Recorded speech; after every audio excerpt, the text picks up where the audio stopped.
রমজানের প্রথম 10 দিন পড়বেন লা ইলাহা ইল্লাল্লাহু মুহাম্মাদুর রাসূলুল্লাহ 1000 বার।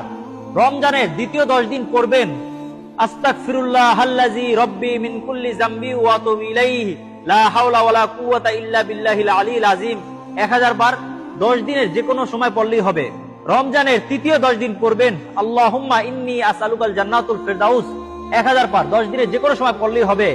রমজানের শেষ 3 দিন পড়বেন আল্লাহু আকবার আল্লাহু আকবার আল্লাহু আকবার লা ইলাহা ইল্লাল্লাহু আল্লাহু আকবার ওয়ালিল্লাহিল হামদ প্রতিদিন 11 বার।